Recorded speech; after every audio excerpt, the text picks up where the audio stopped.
Good morning. Welcome back to the Broadcast Retirement Network. I'm Jeff Snyder. This is BRN Weekly for Saturday, June 19th, 2021. And our top story today, we'll take a closer look at the Australian retirement system. Well, joining me now to discuss this and a lot more is Josh Funder. He's Chief Executive Officer and Managing Director at Household Capital. Josh, great to see you. Thanks so much for joining us on the program this morning. Jeff, thanks for having me.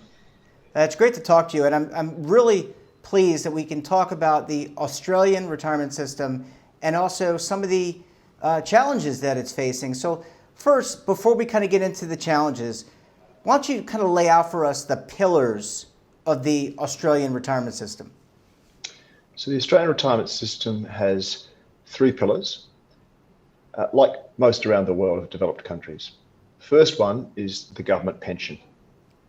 Now in Australia, that's means tested. It's currently about 2.4% of GDP, and it looks sustainable. The government will be able to afford to pay the means tested pension to baby boomers as they come into retirement. The second pillar is compulsory savings, and we call that superannuation. It's a little bit like a 401k, but in Australia, we have a unique system which is universal and compulsory. And currently, people have to put aside 10% of their wages for their compulsory savings. And that works well for people who have been in the system a long time, less so for women, for example, who are in and out of the workforce with family and also are underpaid. And the third pillar is voluntary savings. Now, for most Australians, they don't have a lot of voluntary savings. But what the Australian government has done and what it leads the world in is declaring that home equity is part of the third pillar. Now, Australians lead the world in saving in their homes and accruing a significant amount of wealth in their homes. And Australians have actually become the world's wealthiest retirees, surpassing Switzerland. But most of that wealth is in their home equity, and that now forms a core part of the third pillar. Jeff, we can talk about a fourth pillar in terms of the government entitlements that people have: healthcare, concessions, and other forms of aged care and in-home care that the government provides. And those are also important and significant parts of retirement funding. Yeah, absolutely. Before we get there, and I want to talk about the reverse mortgage, because coincidentally, we had a show here in the States about reverse mortgages. I want to get to that in a second because it's very different in Australia. You bring up a really good point about home ownership, being able to do a reverse mortgage structurally different there. Let's talk about the challenges, because there are challenges in every system. Here in the States, we have people living longer. We have a lot of longevity, which I think is a good thing. But with that comes the need, when you're living longer, you've got more expenses. You've got a longer time horizon to pay those expenses. What are some of the key challenges when you look at the Australian system? So let's first declare victory here, Jeff. Baby boomers have never lived longer. They're living longer than any other generation in the history of mankind. And so that's something we should celebrate, but it does represent a challenge. On that front, Australia has very good longevity, very good health care, and as a result, it needs to meet the challenge of longevity and support people through retirement. As I mentioned before, our government pension is actually efficient and sustainable. So that's part of the challenge that Australia has met through means testing and targeting the pension for those in need. Another part of the challenge Australians face is housing. We have good housing and good residential housing stock. The prices of that has increased a lot where people's wealth has been stored, but we need to make sure that people have access to high quality and appropriate housing throughout retirement. And that's not going to come with a whole bunch of new builds. It's going to come with helping people stay at home and make sure that home is right for them. So housing is a really big component. The other part of what housing does is it keeps people in community. And Australians tend, like the Japanese, probably less so like Americans, to want to stay in their communities as they retire, because a big component to the retirement outcomes is staying connected to family, to friends, to service providers. And the paid and unpaid work that retirees do and the connections and relationships they have support an active and vibrant retirement.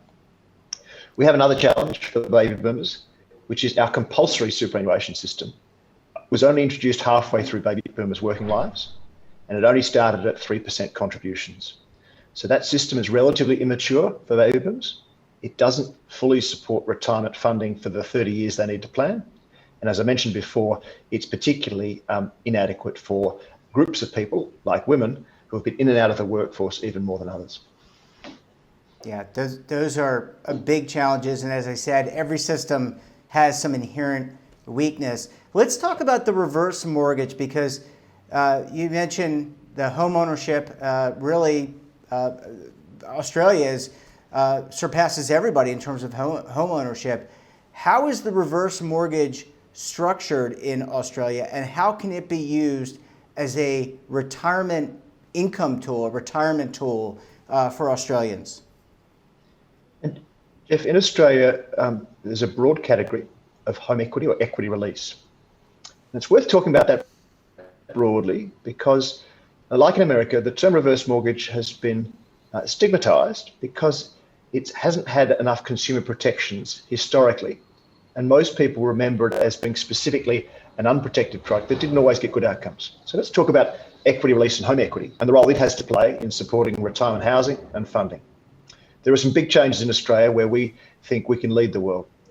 One of them, as you mentioned, is about 80% of Australian retirees own their own home. And most of those own their own home outright. Some of them, and an increasing number, have a mortgage, a small mortgage, going into retirement. A big tipping point came in 2012 in Australia when this whole home equity sector was re-regulated, including reverse mortgages. And what that meant is you could never lose your home, you could never owe more than the value of your home, and that the amount available to you was conservative. The value of home ownership in Australia is usually 3 to 4 times the value of people's savings in 401ks or in pension plans. And that's profound. Accessing home ownership conservatively and home equity at retirement can double the available savings available to fund retirement. The power of the Australian system is that if you access home equity at retirement, by the age of 90, in almost all economic circumstances, you'll still own and have access to more than 50% of your home equity. So in Australia, we've got high home ownership, high home values, a very strong incentive to stay at home through retirement for both housing and funding, the ability to double available retirement funds at retirement using home equity, but to leave people half their home at the age of 90 to fund aged care or to fund a bequest to their children. And that structure has led the government to put home equity as the third pillar, and no other government in the world has put home equity into the third pillar of our retirement funding system. But Australia's got a way to catch up. We need to make sure that we can provide universal access to home equity, just as we've got universal access to the pension and voluntary savings. And so we've got a way to go in rolling out home equity as that third pillar for all Australians. Yeah, and we've got a couple of minutes left, but I want to ask about some of the challenges with the system. And you mentioned, the stigma. And yeah, it's got a stigma here in the States. It's almost got that stigma like annuities in the past have had a stigma around them. And I don't know if that's the same there in Australia, but the annuity industry has really worked hard to undo that stigma. What are some of the inherent challenges that, I know you mentioned these consumer protections, the equality of opportunity, for lack of a better term, for these reverse mortgages. What are some of the things that you see as impediments that are being corrected? There are several big ones. The first, and always the first, is awareness. People need to understand that they have savings in their home, that they can access them safely, and that can contribute to housing and funding throughout life. So awareness is our number one challenge, and that's probably a global phenomenon about the role that home equity can play. The second one is confidence and trust and the protections that consumers now enjoy, but in the past didn't. And that's that housing protection, guaranteed occupancy.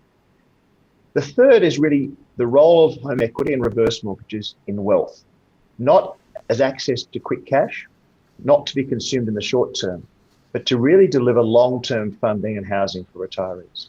The moment you use home equity and you spend it in the short term, you're left with nothing in the future and a depleted home asset. The moment you add home equity alongside your pension and your 401k, and you provide housing and funding for yourself long term, that's when you can get it right, and that's when it's responsible, and that's when customers trust it and trust their own home equity and trust themselves to access it responsibly. So awareness, trust, and confidence are really key barriers, and that's driven by government roles, regulatory roles, but also the roles of private providers to make sure it's delivered as part of long-term wealth. Yeah, I mean, trust is at the basis of every system that I can think of, and you're right. I mean, everyone's got to do their part to ensure that level of confidence in the system. Last question, Josh. I've only got about a minute left, and it doesn't do this section, this topic justice, but you mentioned a fourth pillar, and I just want to get you to kind of define that, what that is there in Australia, and maybe it's similar to what we're doing or thinking about doing here in the States. So Professor Deb Ralston, who is an author of the Australian Retirement Income Review that set out the three major pillars of the Australian retirement funding system, also is the chair of our advisory board at Household Capital. And Deb would say that in addition to government pension, compulsory savings, and voluntary savings, including home equity, as those three pillars, there's a fourth and important pillar for older Australians, and that includes your public health care benefits, concessions to a range of government services and private services, transport, healthcare, insurances. It also includes the government provided and concessional and funded in-home care packages and aged care provision. And all of those add up to a significant value and a significant income stream. And for many Australians, the value of that fourth pillar in government-funded support and concessions is second only to the government pension relative to their private savings and even their home equity. So we need to acknowledge the role of government safety nets and securities that are valued by older Australians.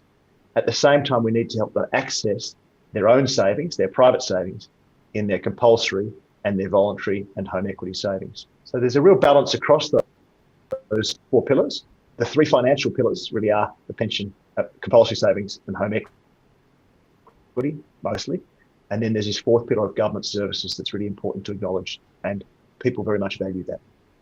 Yeah, well, again, I think Australia leads the way in a lot of, when it comes to retirement issues, really leads the way. And I think these are lessons, I think, that all these systems around the world, including here in the US, we can take some solace in learning and implementing. Josh, we're going to have to leave it there. I know we didn't do the topic a lot of justice, but I think we got out some of the high points. Really appreciate you having you on the program, and we look forward to having you back on the program again very soon.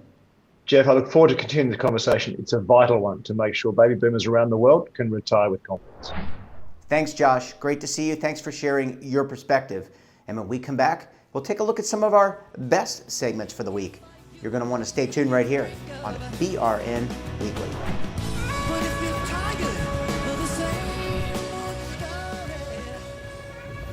Imagine a new television network that will make you richer, healthier, and in control of your financial future.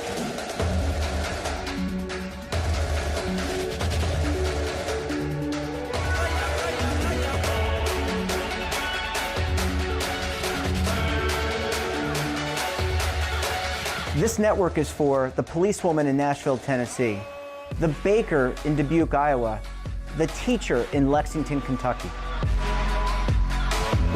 We want to make the idea of savings and retirement culturally relevant. But what do you see as a defining issue of the midterms, especially for the smaller businesses? I mean, they are the lifeblood of the American economy.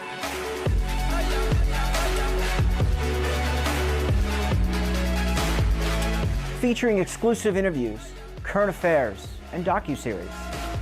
33 years old, you retired early. The philosophy is money only matters if it helps you live a life that you love. But you got to start thinking about retirement as soon as you get in. The Broadcast Retirement Network will drive very high engagement with premium partnerships. So this isn't retirement and savings for your parents or grandparents. This is for all Americans. And we're going to change the way you think about money.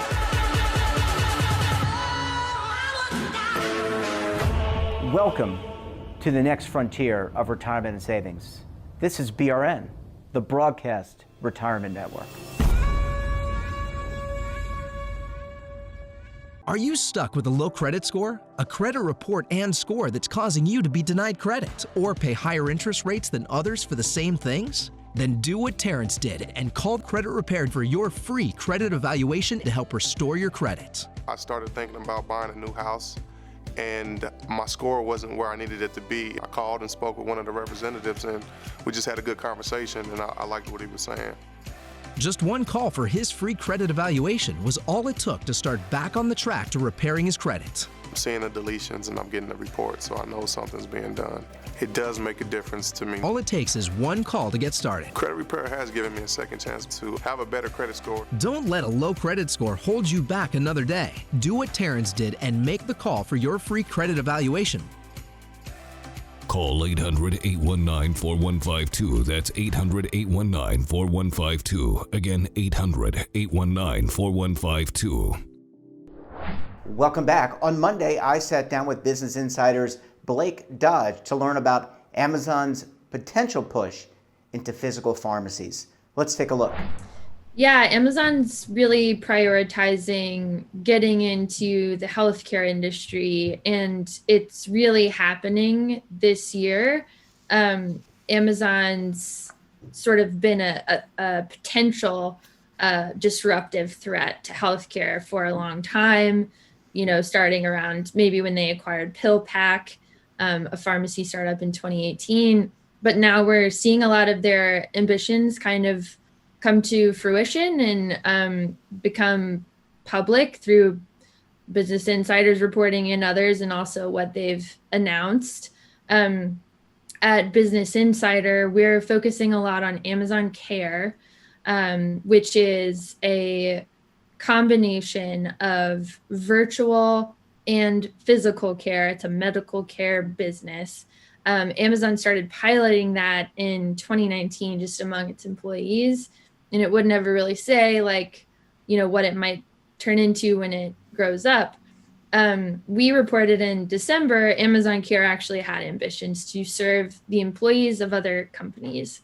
And that's a roadmap to growing up in digital health and becoming a real business that we see startups take. They start with big companies, then health plans, and then potentially they sell medical care directly to consumers. And Amazon announced recently that this program is available for Seattle-based companies. And in the summer, the virtual component of the program is going to expand to all 50 states. And the in-person program that's a little slower. It's more logistically complicated. It involves like sending nurses to people's homes. They're not ready to scale that nationally yet. They're going to focus on bringing that to Baltimore and the DC area. The other big component of Amazon's healthcare strategy is Amazon Pharmacy. And that's a more mature effort within Amazon, again, starting with that 2018 acquisition of PillPack. And they're really trying to make the pharmacy experience just make more sense and become less tied to, you know, chasing down your prescriptions in brick and mortar locations. They have a lot of benefits for Prime members. It really seems like a lot of the pharmacy strategy is tied to Prime. Like they offer healthy discounts for Prime members when they don't pay with insurance, which is interesting. And then we reported at Business Insider a couple weeks ago, they actually are thinking about expanding into brick and mortar sites. Whereas, you know, for a long time now, their ambitions have been squarely sort of online. You know, if we start to see Amazon pharmacy stores, you know, pop up down the street, that's a potentially really disruptive move to Walgreens, Rite Aid, CVS, these, you know, retail stores that, you know, currently their advantage is their storefront. Yeah, it's such a great question. And, you know, the pandemic has been key to getting telehealth companies off the ground. Whereas before, now telehealth is a household sort of name and phrase. Whereas before it's like, what is what is telehealth, with the pandemic making, the internet an important way to connect with physicians while the threat of becoming infected with COVID-19 was present. However, it's in-person care isn't going anywhere, obviously. And I think what's really interesting about the disruption we're seeing in the industry right now, not just from Amazon, also from Walmart, these really, really big companies are, they are taking what Walmart likes to call omni-channel approach to care. They think you need online and they think you need in person. And in some ways that's intuitive. But the business model is really gaining traction in digital health. And the thinking is, well, what does a person need? Can we start with a bot? Can we start with a bot where they're discussing their symptoms? Can it be resolved with the bot? If not, can they start texting with a physician? Can the problem be resolved that way? If not, can it be resolved with a video visit? If not, can it, be resolved by dispatching clinicians into the home, or at that point asking the person to come in for a visit? And that seems to be, that's where Amazon is. That's where Walmart seems to be heading, and quite a many, too many startups to mention have adopted that model or components of it. Yeah, I think people are accepting of digital and healthcare. In some ways, healthcare has been so slow to come around to digital, right? It's like one of the few industries left where you do have to work out everything in person and fill out all this paperwork, 6 different times before you can get anything done. So I think people are more than ready for digital. And it's interesting you ask about the elderly, because in some ways you can imagine digital and home care is more convenient for people who are less mobile, right? It's come see them in their home than it is for that person to get into a clinic. I think people are more than ready. I think there's also, it's not just the pandemic that's accelerated the adoption of digital tools in healthcare. It's also just the fact that healthcare is so expensive, right? And people on high deductible plans, they're having to think about their options. And so that's sort of accelerated also a consumerism in healthcare. People are making choices in healthcare, even though for so long in healthcare, like choices in people, it's like that, it's not really functioned that way. And consumers haven't really been in control of their health. Now with the rising cost of high deductible plans, there's a sense of demand, right, for healthcare to make more sense, and for it to be at a reasonable cost, whether it's out of pocket or not.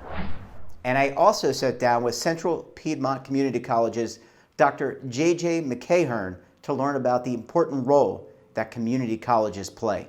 Let's take a look.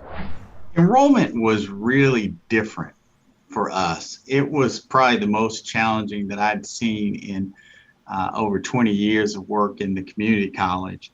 And I think a lot had to do with COVID and students not knowing what they wanted to do or where they wanted to go. And theirs was just uncertainty. And we serve a lot of low income, first generation, disadvantaged students. And so many of them would come to campus and need our help one-on-one. And that option wasn't available during COVID. And so many of them chose not to come to college. And so that was very challenging for us. We had to do more outreach to students to figure out how to connect with them. And for us, that meant more virtual services. And that worked well for current students. But, if you imagine you're being an 18-year-old and you just finished your high school career and the last part of it was remote and you hated it or you didn't like it. And then someone says, okay, you can start college and it's going to be remote too. And then you say, oh man, I didn't do so well at the end of high school because of the remote environment. And now to start college in that environment. So it was tough for some high school students to make transition in. And it really impacted really Black and brown students a whole lot because there were far more challenges in terms of work hours, in terms of taking care of siblings.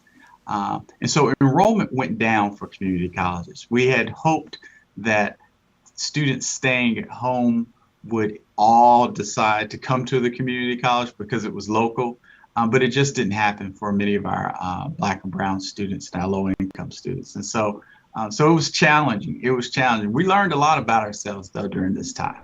Absolutely. One of the things that I love about the community college, and the first thing most people think about is cost.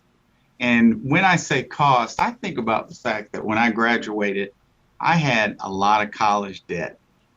And there is nothing better than to have a student go through Central Piedmont, graduate, and either go to a job or transfer to a four-year college, and they have no debt. So if they were able to get a job, that first check, instead of 10 or 20% going back to pay back college debt, it's going to a savings account or it's going to investment. And that's one of the things that people love about the community college is the cost, which I think is great. Now, in addition to that is, I think about the fact that we have a great menu of options for students to select from. And whether it's a curriculum program, which means that a lot of our partnerships with four-year universities strong. And so if I can get the first 2 years done at Central Piedmont and then transfer to a four-year college, I'm a junior. And if I'm a junior, then I have 2 more years before I graduate. And then I can already start thinking about a master's or a doctorate degree. And so that's a strong benefit. The other thing is short-term training. There are a lot of people who come to the community college, they don't need a full degree. Now, we want everybody to get a full degree, but everybody comes to the door with an individual need. I need a class on this part of construction, or I need a class on this part of graphic design. And so they can pick from the plethora of classes that we have and get their needs met.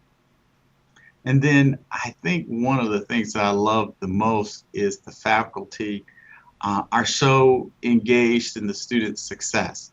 Because they know who's coming through the door, that person may have gotten up at 4 o'clock in the morning, caught 2 buses just to get to a class at 8 o'clock and drop off a kid or get some breakfast. But they know that everyone who walks through the door has a different story. And the stories make the community college really the core of what this area is all about. And so for us, those faculty members spend a lot of time mentoring and coaching students. And many of them are still in the industry that they're coaching and teaching, and that helps. They have all these industry partners. Not only am I taking a welding class, but I have a welding advisory board. And that advisory board might tell me and my instructors on what's happening out in the community and where the jobs are. And so that's huge for me in terms of a benefit as well.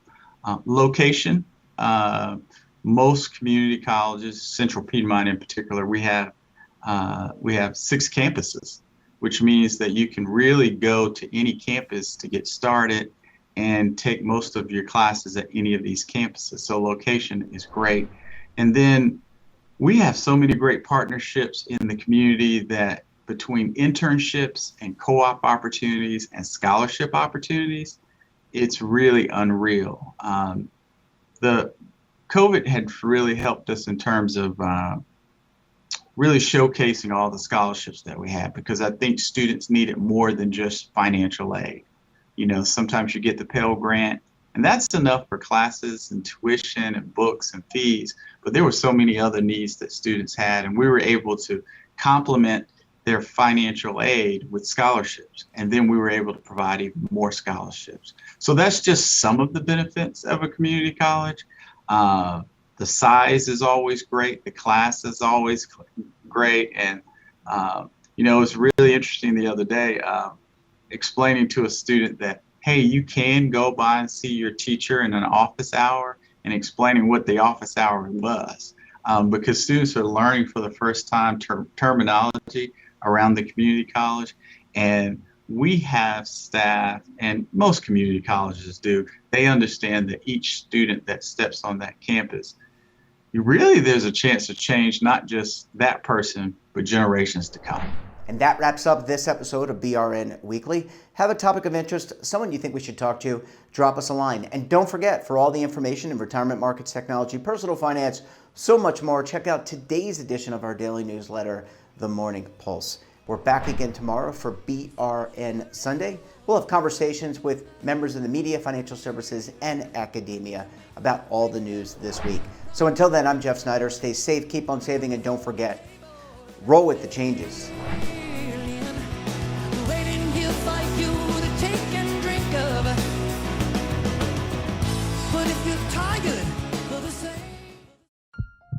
Are you being audited and do you owe the IRS $10,000 or more in back taxes? Is the IRS threatening to take more of your money? Don't fight the IRS alone. The Tax Doctor is here to help you negotiate your tax bill and reduce your stress. The IRS can freeze your assets and seize your bank accounts, but you can stop these IRS actions.